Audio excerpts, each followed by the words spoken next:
바울 사도는 3절에서 16절까지의 내용을 통해서 브리스가와 아굴라 부부를 비롯한 여러 로마 성도들의 이름을 일일이 열거하면서 개별적으로 문안 인사를 나누었습니다. 그런데 이제 17절에서 20절까지의 내용은 앞의 내용과는, 따뜻한 안부를 전하는 그 내용과는 상당히 다른 내용을 다루고 있습니다. 이제는 문안의 말을 끝마치고 나서 로마 교인들에게 당부하는 말, 약간의 책망이 섞인 듯한 그런 당부의 말로 경계할 것을, 거짓 교사들에 대해서 경계할 것을 당부하고 있습니다. 바울 사도는 거짓 교사들이 로마 교회에 큰 위협이 될 것이라 예상했기 때문에 이 문제를 부득불 다룰 수밖에 없었던 것입니다. 왜 바울이 좋은 분위기를 잘 이끌어 오다가 이제 로마서의 마지막 부분에 갑자기 문안 인사를 하던 중에 이런 언급을 할 수밖에 없었겠습니까? 그것은 바울이 지금 이 로마서를 쓰고 있는 고린도 교회의 상황과 무관하지 않습니다. 우리가 로마서 다음에 나오는 고린도 전후서를 보면 고린도 교회 상황이 그렇게 좋지 않음을 알 수 있습니다. 고린도 교회가 거짓 교사들로 인해서 교회가 나뉘어지고 분열되는 상황이 있었기 때문입니다. 그래서 바울은 로마 교회도 이 거짓 교사들의 영향을 받을 것을 염려하였던 것이지요. 그래서 미리 경계하고 조심하라고 권면하고 있는 것입니다. 물론 바울 사도가 이 서신을 쓰고 있을 당시에 로마 교회의 상황이 어떠했는지는 알 수가 없습니다. 거짓 교사들이 이미 로마 교회에 들어와서 교회를 혼란시키고 있었기 때문에 이런 권고를 하고 있는 건지, 아직은 그렇지는 않지만 장차 일어날 일이기에 그렇게 하고 있는지 그것은 확실하지는 않습니다. 그런데 한 가지 분명한 것은 바울은 이렇게라도 지면을 할애해서 로마 교인들에게 거짓 교사들의 존재와 그들의 위협을 숙지시키고 알게 해야 할 필요가 있었다는 것입니다. 그들을 경계해야 할 필요성이 굉장히 커져 있었다는 것을 말해주고 있습니다. 그 거짓 교사들에 의해서 교회가 힘들어하고 교회가 분열될 것을 알고 있으면서도 그냥 좋은 분위기를 유지하기 위해서 좋은 게 좋다는 식으로 그렇게 넘어갈 수는 없었다는 것입니다. 사도의 직무는, 말씀을 받은 자의 직무는 그런 것이 아니었다는 것이지요. 그래서 로마 교회를 이단의 미혹으로부터 보호하기 위해서 분위기는 조금 좋지 않을 수 있지만 경계하라는 말과 경고하는 메시지를 보낼 수밖에 없었던 것입니다. 정말 부득불 긴급하지 않았으면 그렇게 하지 않겠지만 그만큼 긴급하고도 중요한 일이었기에 이 편지를 쓸 수밖에 없었다는 것입니다. 사실 우리 교회가 2000년 넘게 유지되어 왔기에 한 번도 힘든 일도 없고 어려운 일도 없을 거라고 생각하기가 쉽습니다. 그런데 교회의 초기에서부터 교회를 가장 힘들게 했던 것은 거짓 교사들이었습니다. 교회의 형성기에서부터 그들은 줄곧 교회 안에 암적인 존재로 존재하고 있었던 것입니다. 그들은 겉으로는 그리스도를 섬기는 것 같지만 사실은 그렇지 않았기 때문입니다. 그들은 자신의 이익을 위해서라면 복음이 가지는 본래의 교훈을 왜곡하고 순수한 신앙인들을 미혹해서 그들을 신앙의 길에서 멀어지게 하거나 교회를 분열시키는 그런 목적을 가지고 있었던 사람들이었습니다. 그래서 바울은 그들이 얼마나 위험한지를 말해줄 수밖에 없었던 것입니다. 바울 사도도 보고 싶어 하는 그들에게 항상 좋은 말만 하고 로마 교인들이 듣기 좋아하는 칭찬만 했으면 얼마나 좋겠습니까? 로마 교인들을 책망하는 말, 그들을 지적하는 말은 하고 싶지 않았을 것입니다. 목사님들이 대개 설교로 좋은 말만을 하지요. 듣기에 좋은 말만을 하는 이유가 있습니다. 듣기 싫어하는 말을 하면 좋아하지 않기 때문이죠. 사람은 누구나 자기를 칭찬하는 것을 좋아합니다. 그리고 칭찬만을 듣고 싶어 합니다. 조금이라도 싫은 소리를 하게 되면 벌써 안색이 변하지요. 잘못했다, 책망하는 말을 하면 화를 냅니다. 자, 그런데 생각해 보십시오. 사람이 정말 칭찬만 받고 살아갈 수 있는 존재입니까? 어떤 사람이 그럴 수 있겠습니까? 우리는 나 스스로는 그렇게 칭찬만을 받고 살아갈 수 있는 사람이 아니라는 것, 그 사실을 누구보다도 내가 잘 알고 있지 않습니까? 그렇기 때문에 칭찬만 듣고 싶어 하는 그 마음은 잘못된 마음임을 알 수 있습니다. 그 생각 자체가 선한 생각이 아니라는 것을 알아야 합니다. 그래서 성숙한 성도들은 듣기 싫은 소리도 들을 줄 알아야 합니다. 내 귀에 쓴 말이 내 삶에는 더 귀한 은혜를 끼칠 수 있음을 깨달아야 합니다. 히브리서에서는 징계가 없으면 사생하라고까지 말하지 않습니까? 듣기 싫은 소리뿐 아니라 징계까지도 달게 받을 줄 아는 우리가 되어야 합니다. 잘못한 것은 인정할 줄 아는 우리가 되어야 합니다. 우리 사회가 점점 나의 잘못을 인정하지 않고 뻔뻔하게 나가야만이, 그래야만이 내가 승리한 것 같고 내가 손해보지 않는 것 같은 세상이 되어가고 있는 것 같습니다. 하지만 그것은 정말로 잘못된 것이지요. 우리는 잘못했으면 사과할 줄 알고 인정하고 고칠 줄 아는 그런 성도들이 되기를 바랍니다. 그래서 바울 사도는 이제 교회의 분쟁을 초래하는 거짓 교사들이 어떤 존재들인지를 먼저 살피고 그들로부터 떠나라, 이렇게 말하고 있습니다. 그리고 나서는 이제 로마 교인들이 선한 일에는 지혜롭고 악한 일에는 미련하라, 이렇게 권고하면서 서로 하나가 되고 화합할 것을 강조하지요. 그리고 이제 20절 마지막에서 하나님께서는 사탄을 속히 멸하실 것임을 밝히면서 사탄의 하수인인 거짓 교사들의 관계를 물리치고 승리하는 신앙생활을 할 것을 권면하고 있습니다. 자, 이게 17절에서 17절에서 20절까지의 말씀의 내용이지요. 자, 그렇다면 이 안에서 바울 사도가 궁극적으로 원하는 것, 목적하는 바는 무엇이겠습니까? 그것은 바로 교회가 분쟁 없이 하나로 연합되기를 원하는 마음입니다. 그래서 앞에서도 얘기했지만 아마도 거짓 교사들이 혹여 들어와서 이미 로마 교회가 분열의 모습, 교리적인 분쟁을 겪고 있는지도 모르겠습니다. 그러기에 바울 사도는 최종적으로 로마 교회에 분쟁이 없기를 소망하고 있는 것입니다. 그런데 17절에서 바울은 분쟁을 일으키는 자들과 관련해서 로마 교회 성도들을 향해 그들에게서 떠나라 말씀하고 있습니다. 이 말은 마치 화합을 하기보다는 분열을 조장하는 듯한 느낌을 줄 수도 있습니다. 떠나라고 하는 것 자체가 분열된 일이 될 수 있기 때문입니다. 떠나라는 것 자체가 분열을 조장하는 말이 될 수가 있는 것입니다. 기독교는 원수까지도 사랑하라, 이런 말을 많이 듣습니다.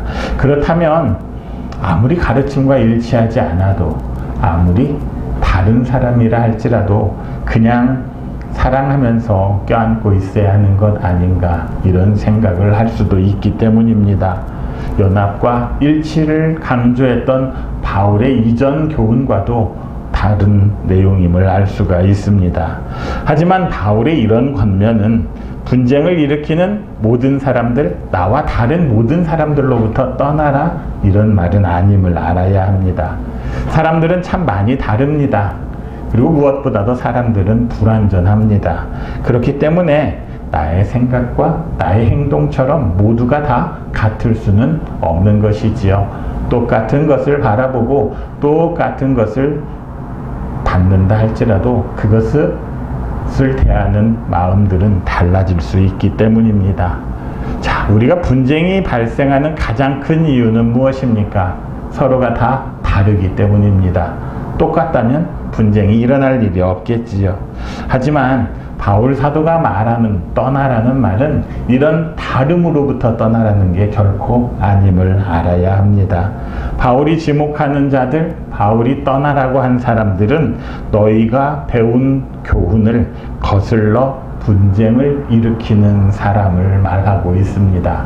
아무나 다르다고 떠나는 것이 아니라 우리가 배웠던 그 교훈으로부터 거스르는 자들로부터는 떠나라는 것입니다. 그리스도인으로서 지금까지 예수 그리스도를 통해서 우리가 배운 교훈이 있었지요. 예수님의 말씀이 있었고 하나님의 뜻이 있었습니다. 그것으로부터 벗어난 자들로부터는 떠나라는 것입니다. 교회를 분열하기 위해서 들어온 거짓 교사들은 그들은 교훈마저도 왜곡시키는 자들입니다. 자기들의 이익을 위해서라면 교훈도 자기들에 맞게 바꾸는 사람들이기 때문에 그것은 하나님의 말씀이고 하나님의 뜻이라 할 수가 없는 것입니다. 결국 기독교의 신앙의 순수성을 지키기 위해서는 성경과 다른 내용을 전하는 그런 사람들로부터는 그들은 용서할 것이 아니라 껴안을 것이 아니라 그들로부터는 단호하게 떠나라고 말하고 있는 것입니다. 자, 그럼 구체적으로 바울 사도가 떠나라고 하는 그런 사람들은 어떤 사람들입니까? 17절을 보면 분쟁을 일으키거나 거치게 하는 자들이라 말하고 있습니다. 분쟁을 일으키는 자들이 먼저 우리가 떠나야 할 사람들입니다.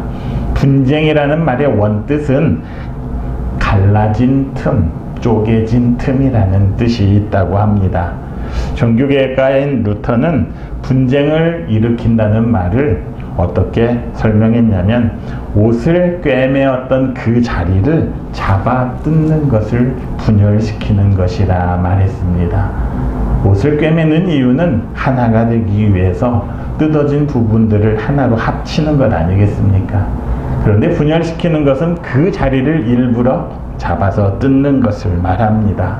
그러니까 그것을 뜯기 위해서 그들은 교회 안에 들어와 법도 어기고 진리도 거스르는 것입니다. 완전히 하나였던 것들에 조금씩 틈이 생기기 시작하는 것이지요. 틈을 만드는 것, 그것이 결국은 무너지게 하는 것입니다. 아무리 튼튼한 뚝이라 할지라도 조금만 틈만 생기면 결국은 그 큰 뚝도 무너져 내리고 말지 않습니까? 그렇게 조그마한 틈을 만드는 것, 그들이 바로 분쟁을 일으키는 사람들이랍니다. 그렇게 점점 커진 틈들이 결국은 분파를 만들게 되고 결국은 전체를 쪼개기까지 하는 것 아니겠습니까? 자, 그래서 분쟁을 일으키는 이런 사람들, 틈을 만드는 그런 사람들로부터 떠나야 한다는 것입니다. 우리가 마음을 모아서 하고자 하는 일들이 교회에는 항상 있습니다. 그런데 거기에서 다른 생각을 품는 것, 그 하나가 되는 마음에서 조금씩 틈을 내는 것, 그것이 바로 분쟁을 일으키는 일임을 우리가 알아야 합니다. 다음으로 거치게 하는 자들, 이들을 떠나야 한다 말하고 있습니다. 거치게 하는 자들이란 말은 원래 두 가지 뜻이 있다고 합니다. 하나는 짐승을 잡기 위해서 사용하는 함정이나 덫을 말합니다. 그러니까 거치게 하는 자들은 덫을 놓는 자들이지요. 함정을 놓는 자들입니다. 거기에 빠지도록 우리를 유인하는 자들을 말합니다.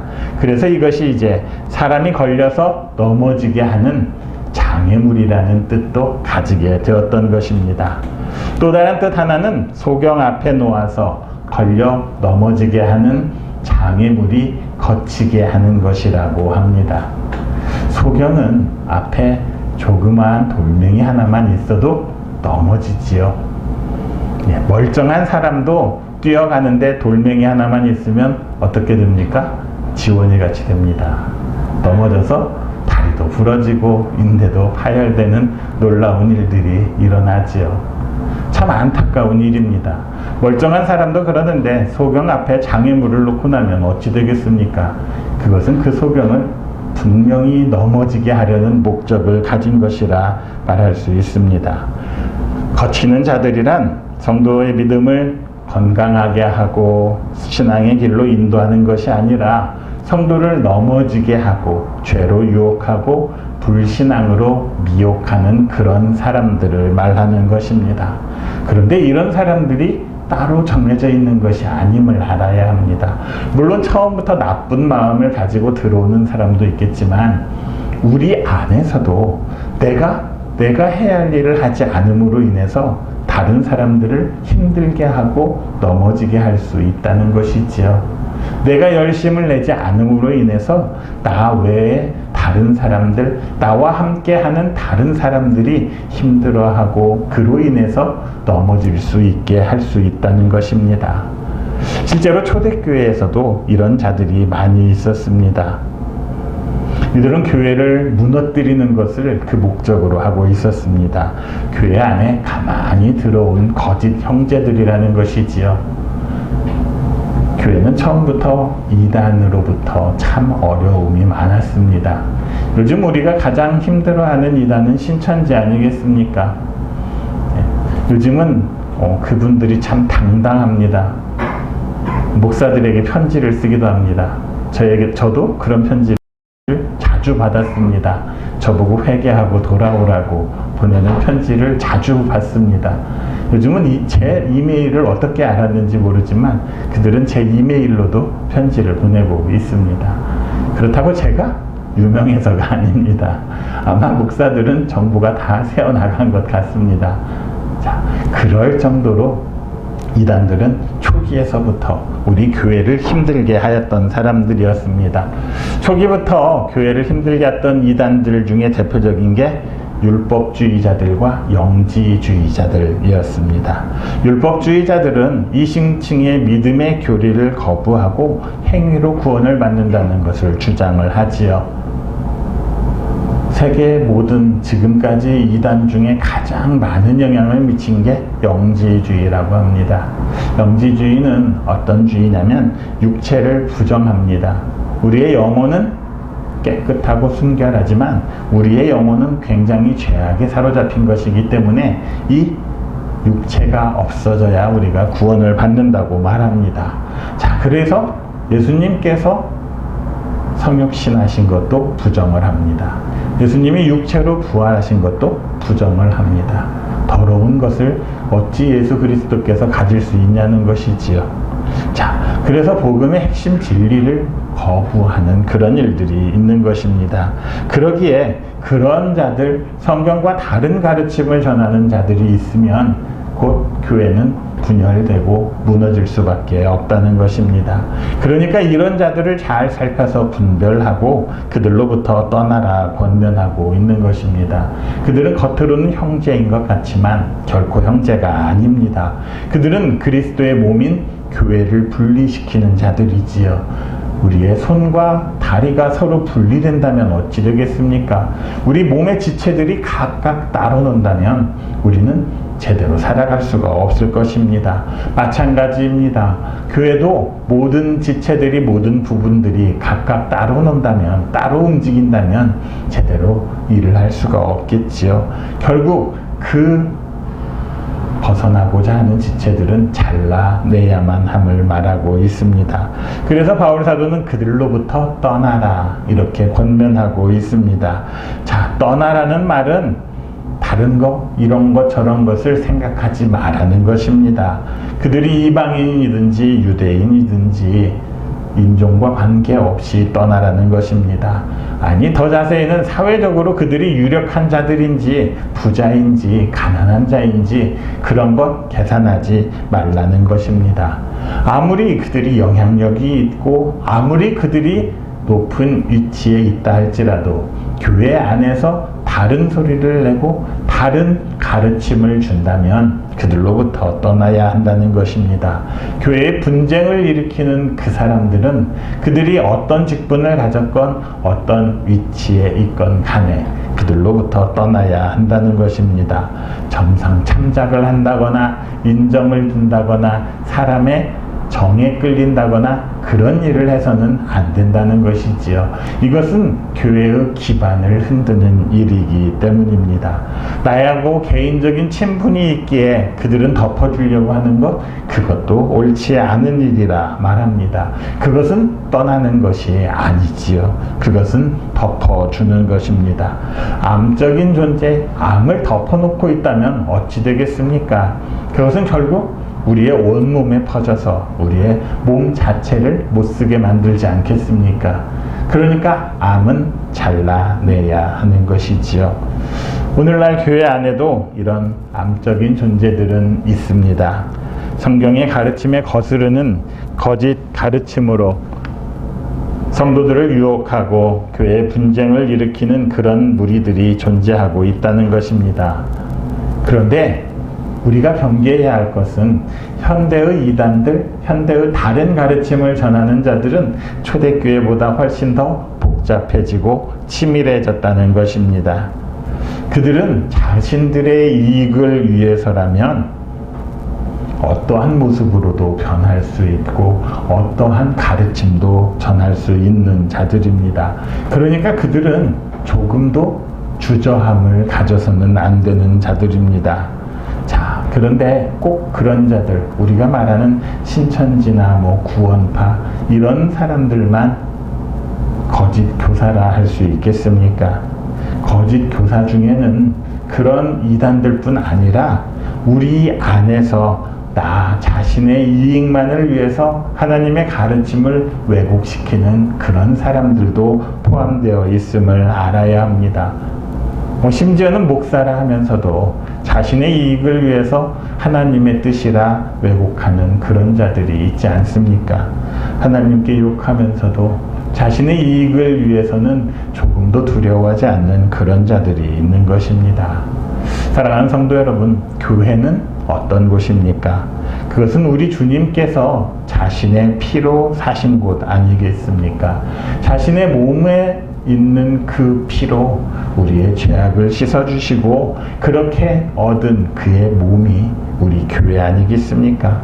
그래서 주님은 우리 교회의 머리이시고 우리는 교회의 몸이 되는 것이지요. 그런데 주님의 몸을 나눈다고 생각을 해보십시오.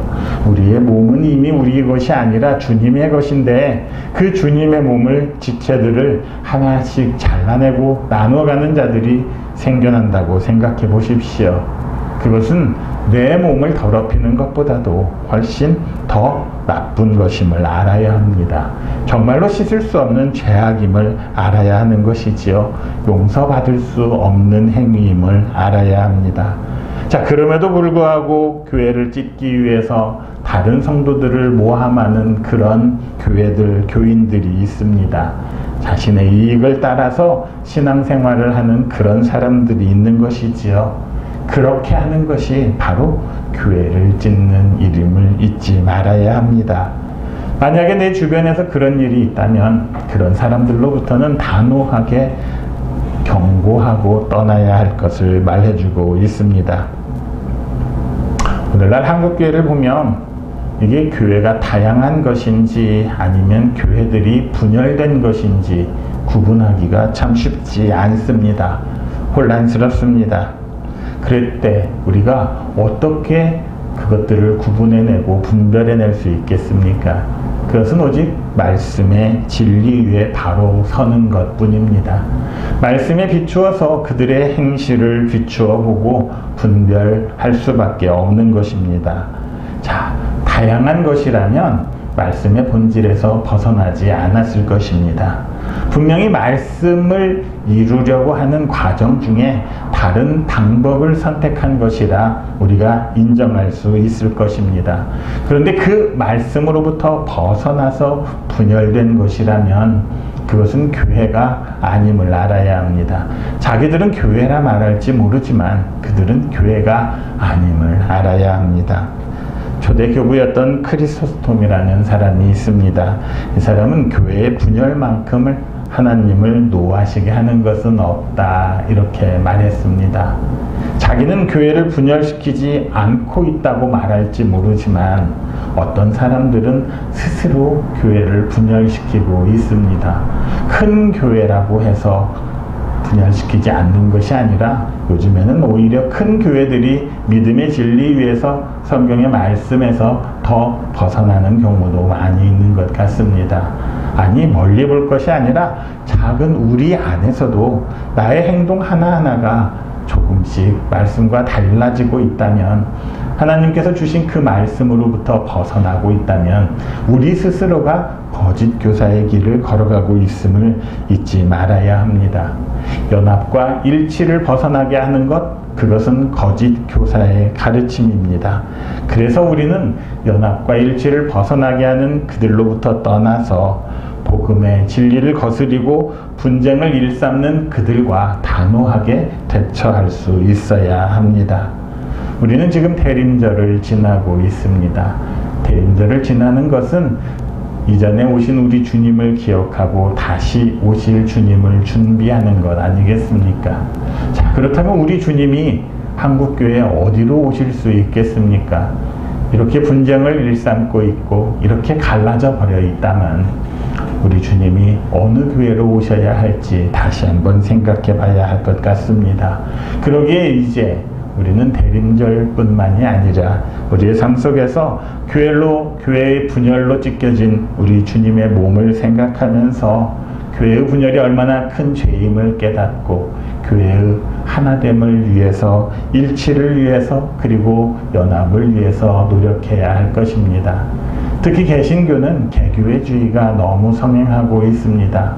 조금씩 연합하면서 우리 주님의 몸된 지체임을 잊지 않는 우리 모두가 되어야 할 것입니다. 우리 새날교회 성도들은 그를 위해서 더욱더 열심히 노력하면서 다시 오실 주님을 기다리는 그런 성도들이 되시기를 그리스도이신 예수님의 이름으로 축원합니다.